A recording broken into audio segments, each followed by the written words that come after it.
존경하는 우리 원로 목사님, 그리고 또 새롭게 또 담임으로 지임하신 우리 박진수 목사님, 그리고 여러 당회원 성도 여러분, 주님의 이름으로 축복하며 감사드립니다.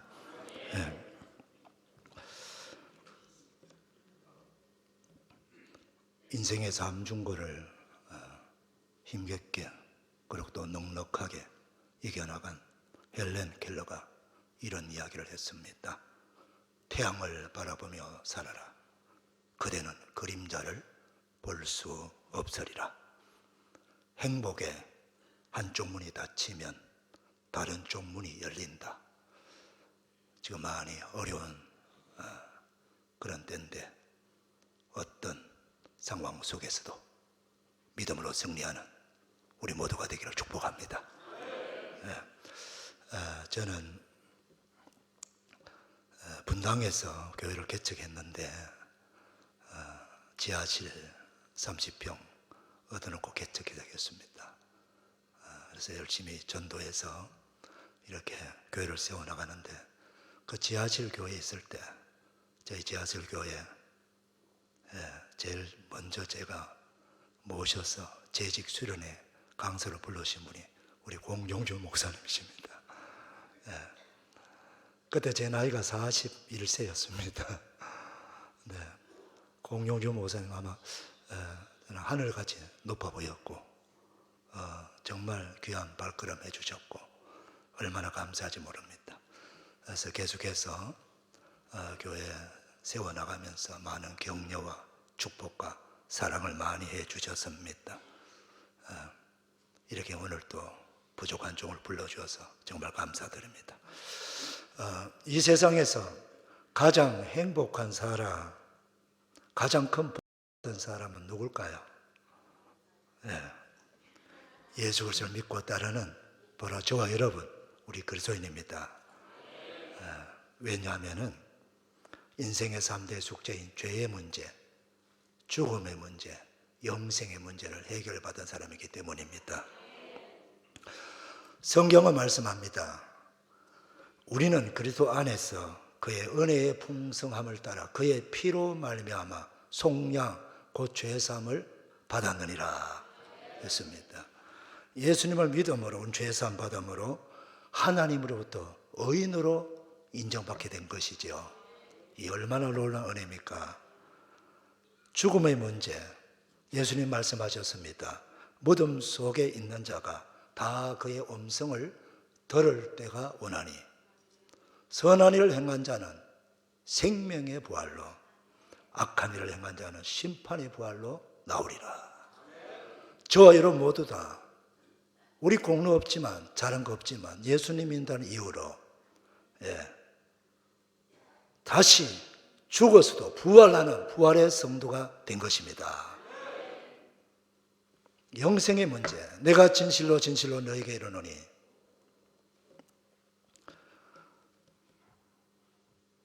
내 말을 듣고 나 보내신 이를 믿는 자는 영생을 얻었고 심판에 이르지 아니하니니 사망에서 생명으로 옮겼느니라.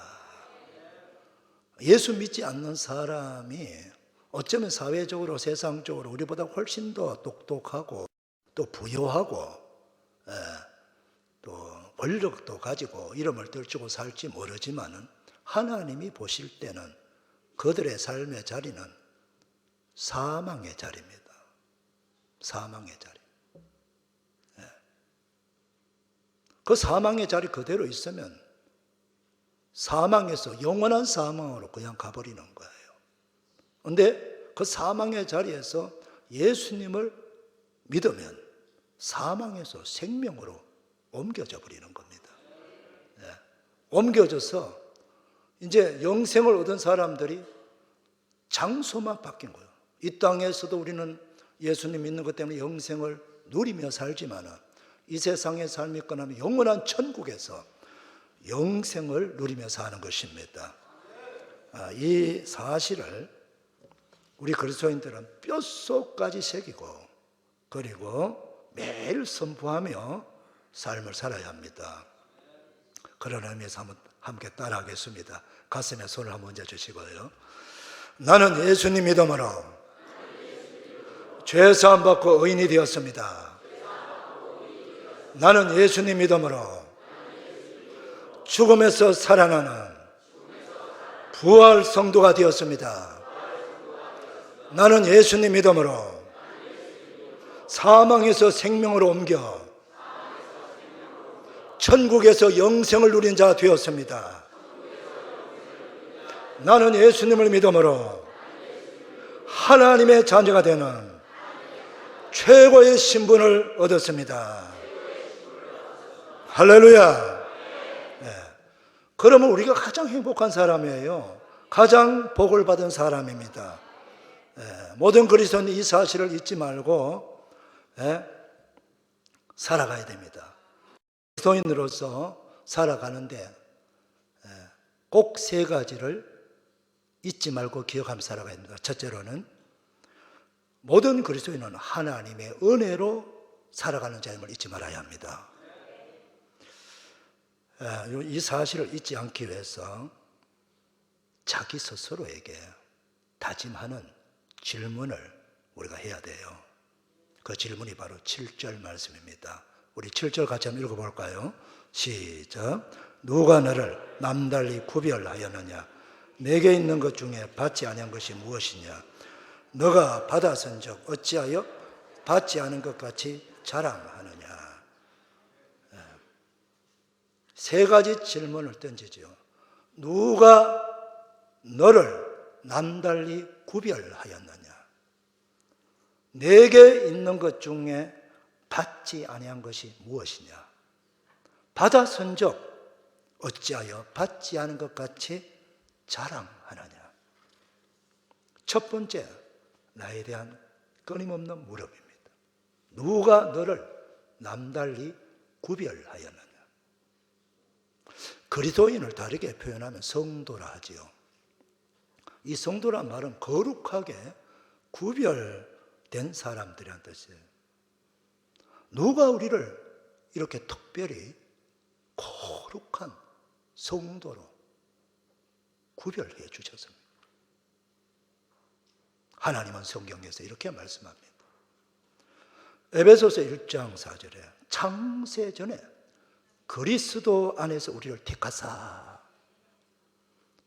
이사야 43장 1절에는 내가 너를 구속하였고 내가 너를 지명하여 불러나니 너는 내 것이다. 예수님께서 요한복음에서 이렇게 말씀합니다. 요한복음 15장 16절에 너희가 나를 택한 것이 아니요 내가 너희를 택하여 세웠노니. 창세전에 우리를 선택하시고 예정하셔서 지금 우리 시대에 수많은 사람들 가운데 한 명 한 명 지명하여 우리를 불러주시고 예수 그리스도를 말미암아 거룩한 성도가 되게 해 주셨다는 말씀입니다. 이 사실을 잊어서는 안 되는 겁니다.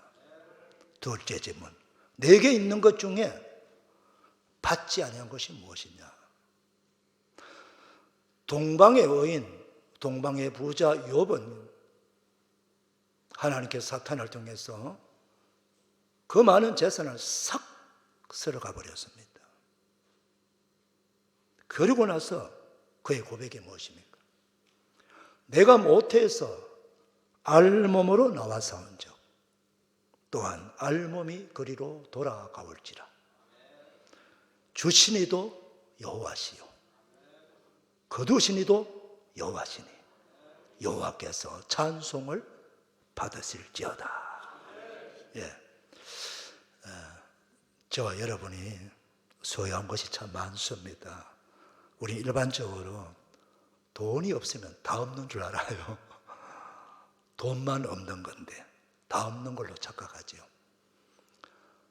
우리 아무것도 없어도 우리 내 존재, 나라고 하는 이 존재 안에 내가 가진 것이 참 많아요. 많은 지식을 가졌습니다. 남다른 재능도 갖고 있습니다. 그리고 멋지게 생긴 몸도 있고 또 건강도 있고 아름다운 얼굴도 있어요.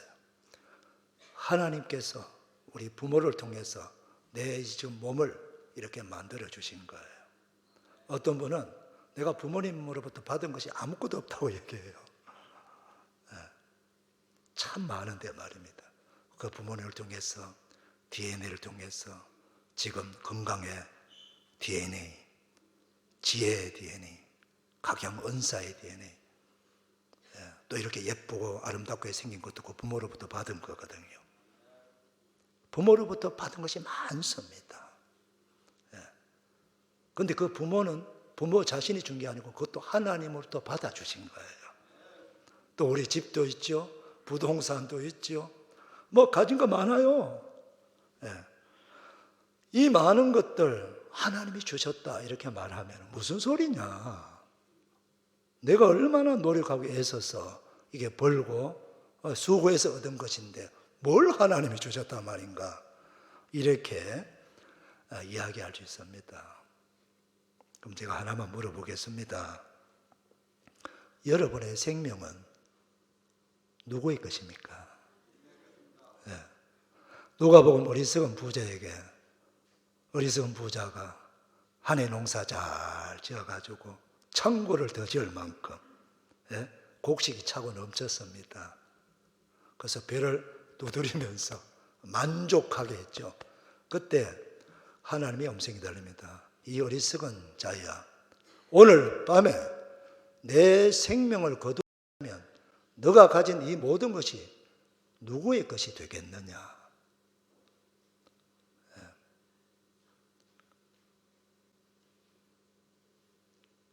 내 생명의 주인이 내 생명을 거두어가면 내가 지금까지 모아놓고 애쓰고 수고한 것들, 내가 가진 많은 지식, 재능, 모든 명예, 모든 것들이 다 없어져 버리는 겁니다.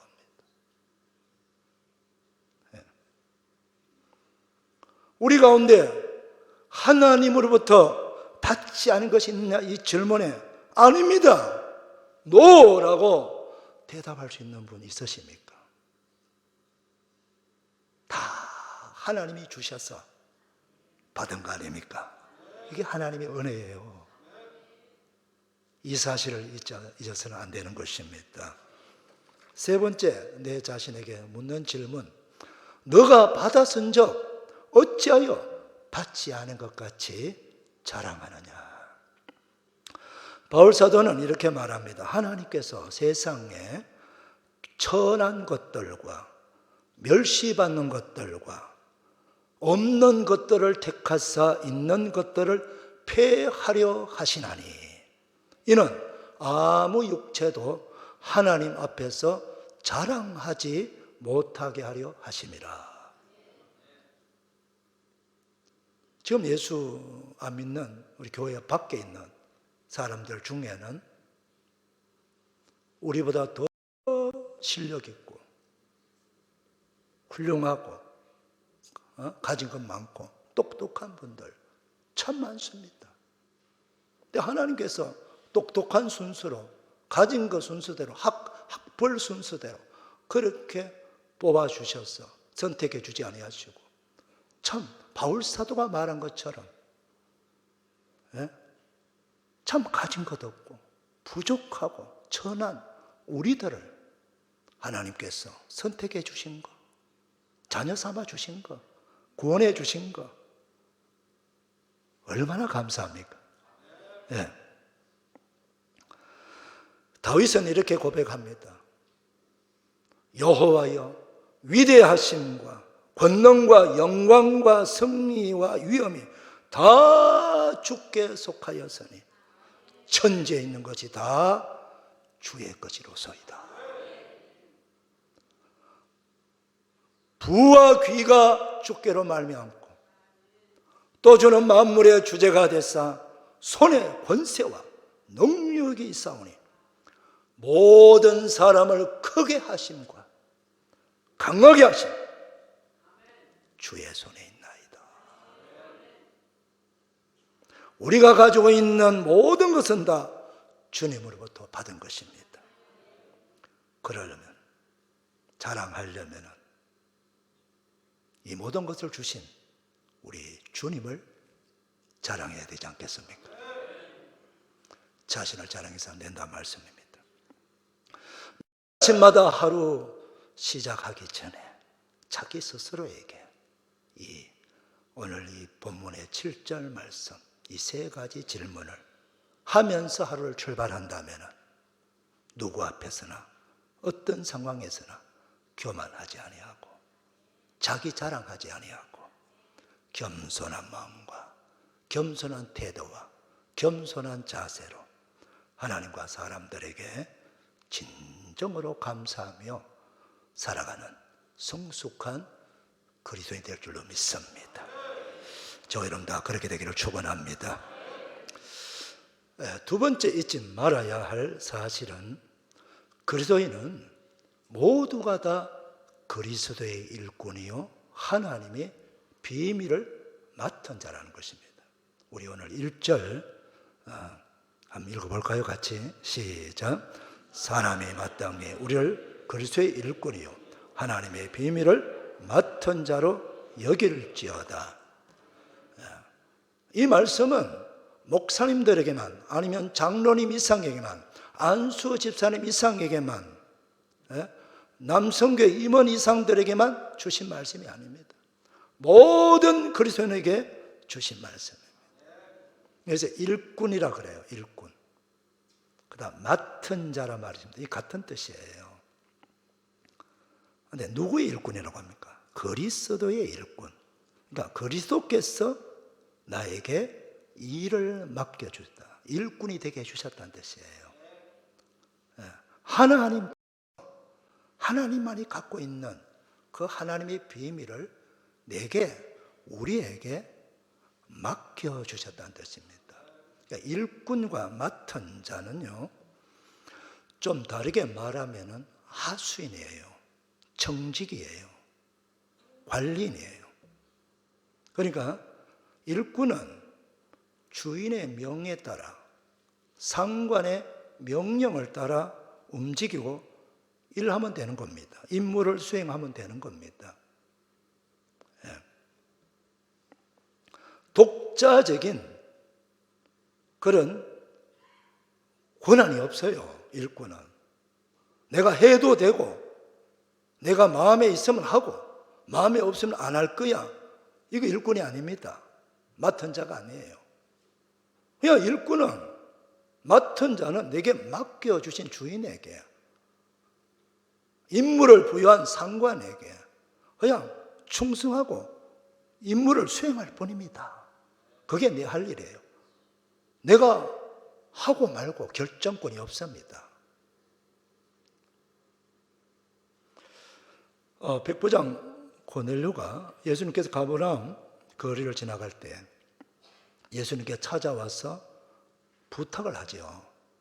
주여, 우리 집 하인 중에 한 명이 지금 죽을 병에 걸렸습니다. 그러니 좀 고쳐 주십시오 라고 부탁했죠. 그때 예수님께서 흔쾌하게 내가 가서 고쳐라 이렇게 말씀하셨어요. 내가 가서 고쳐주겠다는 겁니다. 그러면 아멘, 아이고 고맙습니다 이렇게 반응하지 아니하고 무슨 말씀입니까? 주께서 저희 집에 오는 것을 나는 감당하지 못하겠습니다. 그냥 이 자리에서 말씀만 하십시오. 나도 내 수하의 부하들에게 명령합니다. 내 명령을 따라서 내 수하 부하들이 일을 하고 나도 내 상관의 명을 받아서 임무를 수행합니다. 로마의 군대 백부장은 로마 군대의 최고의 사령관은 황제입니다.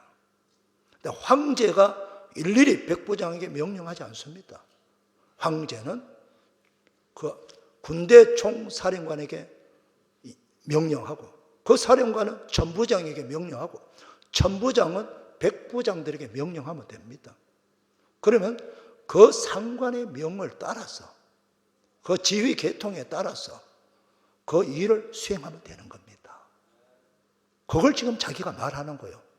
그러니 퀴리오스, 로마 제국 시대에 유일하게 황제에게만 주여 퀴리오스입니다. 이거는 황제에게만 호칭하는 그 용어를 예수님께 사용하면서 주여, 나의 황제여, 나의 왕이여.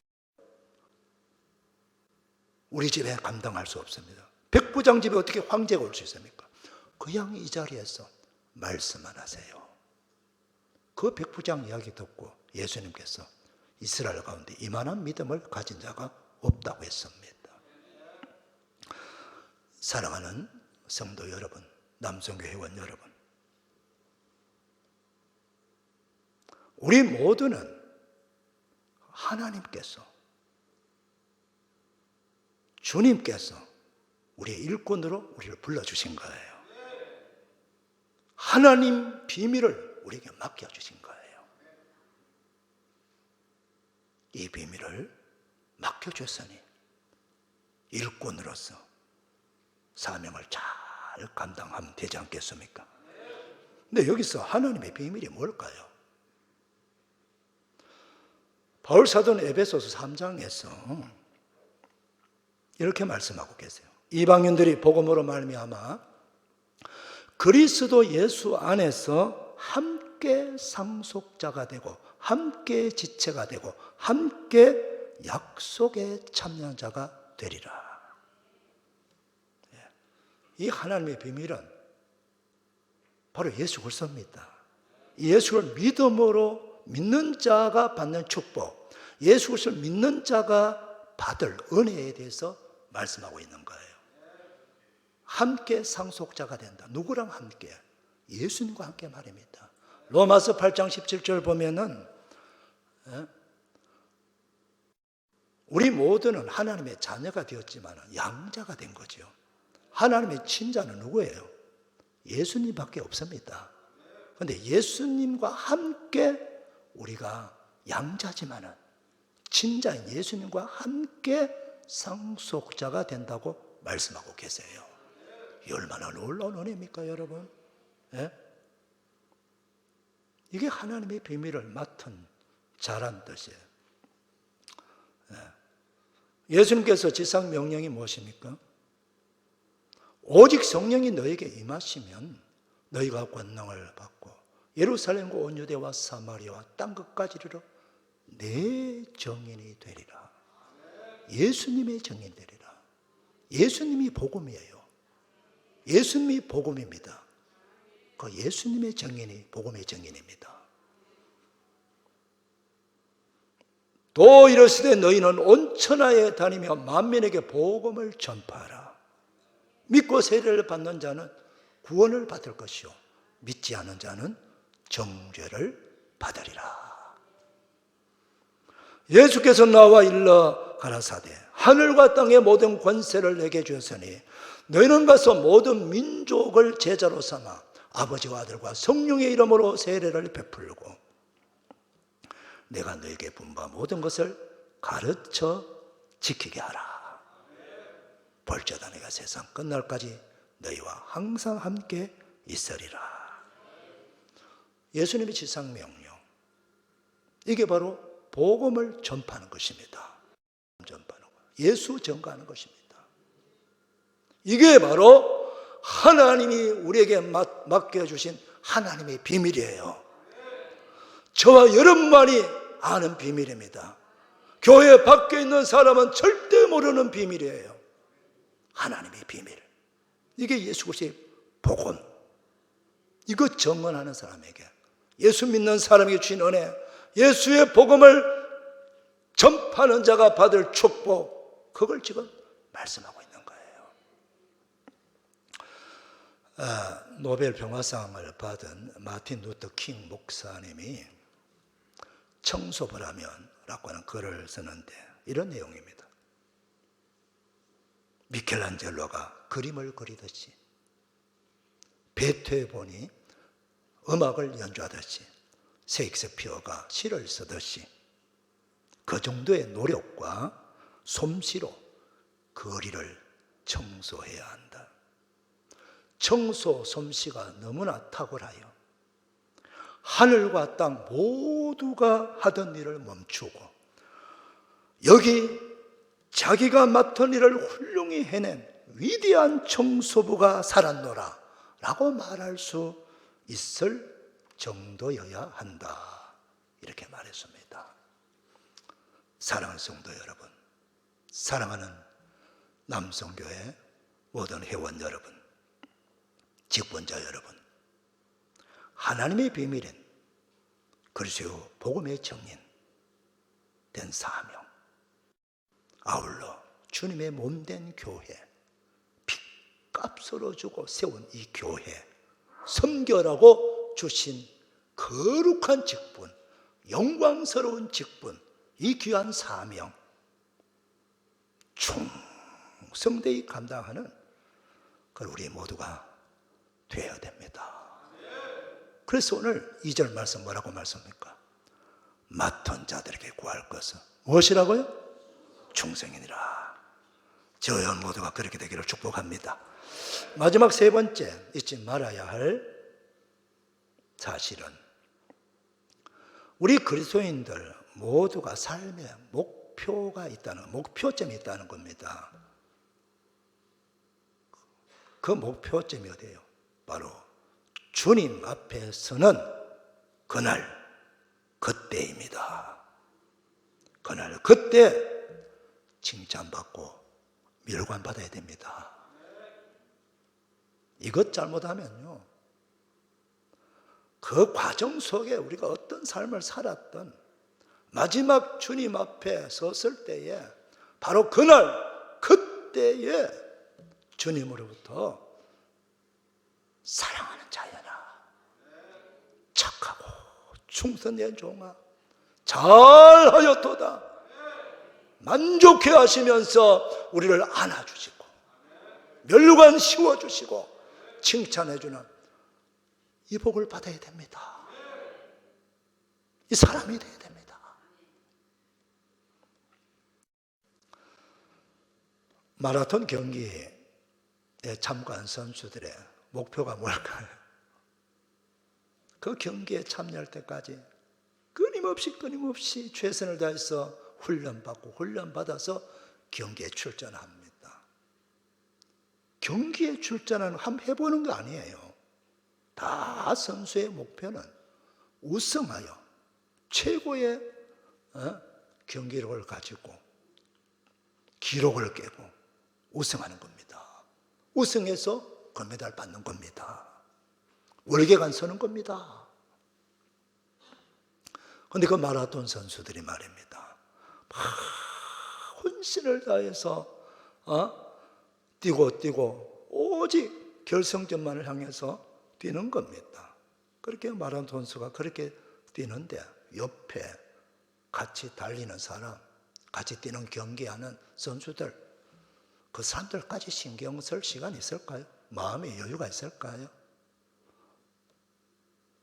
없습니다. 자기와의 싸움이에요. 자기와의 싸움. 어떻게 하면 이 좋은 페이스대로 완주할 수 있을까? 그리고 좋은 기록을 낼 수 있을까? 여기만 전심을 다하고 달릴 뿐이에요. 그리고 무거운 짐 다 내려놓고 가장 가벼운 모습으로 불편한 거 다 제쳐놓고 그렇게 뛰고 또 뛰는 겁니다. 오늘 3절에서 6절 말씀 보게 되면은 바울 사도가 사람이 나를 판단한 거 나 용납하지 않는다. 나도 나를 판단하지 않겠다. 판단을 유보합니다. 왜 그럴까요?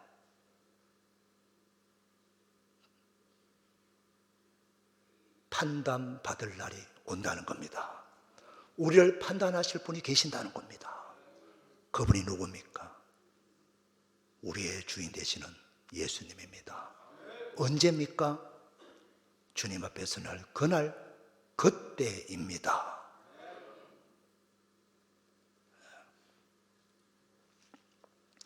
우리 교회 생활을 하면서 조심해야 할 점이 있습니다. 우리 성도들끼리 서로 비판하고 정죄하는 것입니다. 영문교회는 결코 그럴 리 없으리라고 생각합니다. 오늘 본문에 있으니까 말씀을 드립니다. 예수님도 말씀하셨습니다. 비판하지 말라. 내 눈에 들보가 있으면서 어찌 남의 눈에 티를 지적하느냐. 이렇게 말씀하십니다. 우리는 남을 판단하고 정죄할 권리가 없습니다. 우리 예수님 그리 말씀하지 않으셨어요. 우리가 똑똑하고 시험 쳐서 구원받은 거 아니잖아요. 다 은혜로 구원받았습니다. 다 은혜로 축복받고 있는 겁니다. 그런데 내 눈에 만족해 보이지 않는다고, 내가 생각하는 그 기준에 도달하지 않는다고 함부로 판단하고 비판하면 안 된다는 겁니다. 판단 유보. 언제까지? 나는 아예 판단할 자격이 없는 사람입니다. 이 판단이요, 비판이 얼마나 무서운 죄를 짓는 걸 아셔야 됩니다. 내가 비판하는 순간 내 자리는 하나님의 자리에 앉아 있는 거예요. 하나님만이 판단할 수 있다는 겁니다. 하나님만이 심판할 수 있다는 겁니다. 근데 내가 그 자리에 올라가서 내가 막 이 사람 저 사람 판단해버리면 굉장히 교만한 죄를 짓게요. 대신에 그건 우리 권한이 아니니까 주님께 맡겨드리고 우리가 해야 될 일 있잖아요. 서로 사랑하라. 서로 중보하며 기도해 주어라. 서로 권면하여 격려해 주어라. 서로 칭찬해 주어라. 이게 바로 예수님의 말씀이고 사도들의 통해서 주신 말씀 아닙니까? 저는 남성교회는 교회 기둥이라고 생각해요. 교회 기둥. 이 교회도 기둥이 견고하게 잘 세워져야 됩니다. 기둥이 잘 받쳐져야 돼요. 여전도회는 뭘? 기둥과 기둥 사이를 연결하는 벽이라고 생각합니다. 교회를 원활하게 만들고 기둥만 있으면 바람이 막 들어올 수 있잖아요. 골격은 세워질지 모르지만 기둥과 기둥을 연결하는 벽이 있어야 돼요. 벽이 있으니까 외풍을 다 막아주는 거예요. 따뜻하게 해주는 거예요. 남성교회는 교회의 기둥이고 여전도회는 벽이 돼줘야 됩니다. 교인들을 품어주고 따뜻하게 해주는 역할이죠. 예. 우리 남성교회 교회가 큰 교회니까 남성교회 연합회까지 있습니다. 여러 남성교회 있겠죠. 예. 연합회의 회장이 되시고 임원이 되신 분들 다 교회에서 인정받기 때문에 세움받은 겁니다. 저는 그렇게 믿습니다. 우리는 교회 직분을 각자가 어떻게 여길지 모르지만은 저는 모든 교회 직분이나 교회 하는 일을 영적으로 해석하는 사람입니다. 그냥 주어진 것이 아니에요. 다 하나님이 세우신 거라고 믿습니다. 사랑하는 성도 여러분, 내가 지금 남성교회에 임원이 되고 회원이 되고 교회 각 직분을 받았다는 것은 그냥 목사님이 떡 나눠주신 나눠주는 게 아니에요.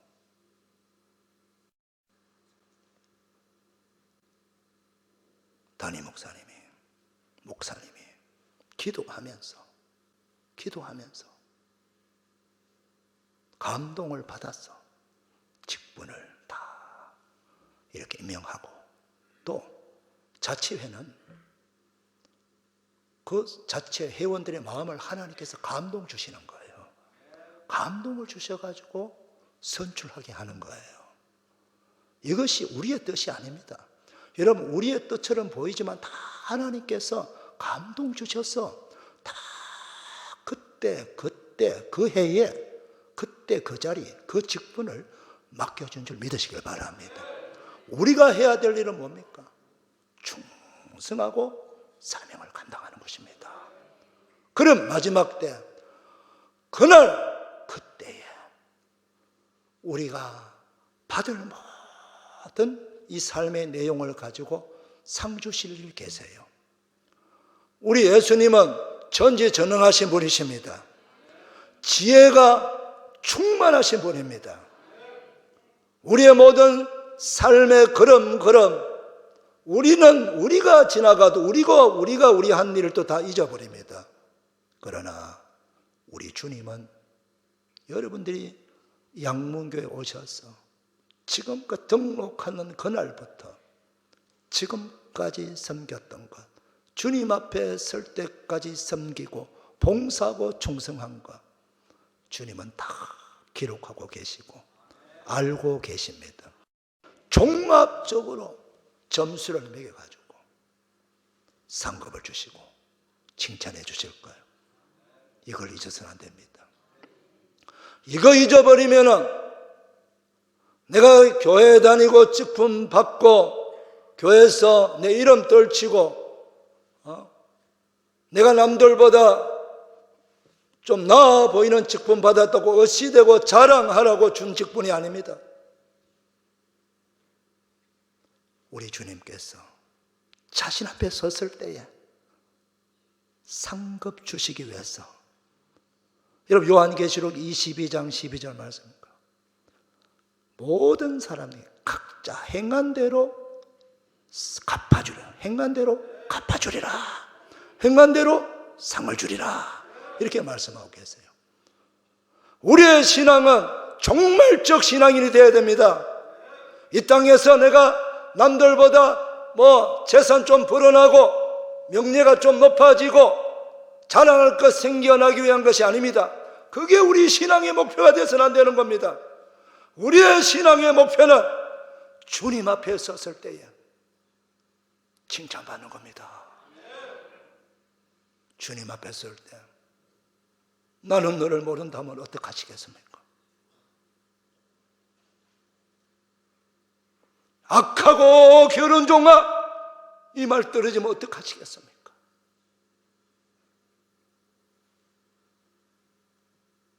우리는 끊임없이 목사님이, 장로님들이 권면하고 열심히 예배드립시다. 기도 생활 하십시다. 열심히 전도합시다. 이런 말 하지 아니하더라도 각자가 주님 앞에 서는 날 생각하면서 그날 그때에 주님 앞에 서는 걸 생각하면서 신앙의 초점을 크게 맞춰야 되는 겁니다. 그리하면은 누가 보든지 안 보든지 알아주든지 안 알아주든지 주님 앞에서 주님만 바라보고 묵묵히 믿음의 걸음, 순종의 걸음, 충성의 걸음을 걸어가는 진짜 예수꾼이 되는 겁니다. 진짜 믿음의 사람이 되는 겁니다. 이 믿음의 사람 다 되셔서 주님 앞에서는 그때에 칭찬받고 멸관 받는 저 여러분 다 되시고 남성교회 회원들 되시기를 축복합니다. 오늘 이 말씀 들으서니 이 말씀대로 순종하겠습니다. 이 말씀대로 따르겠습니다. 자짐하시면서 우리 합심해서 한번 기도하겠습니다. 다 두 손 높이 드시고 주여 세 번 외치고 기도합니다.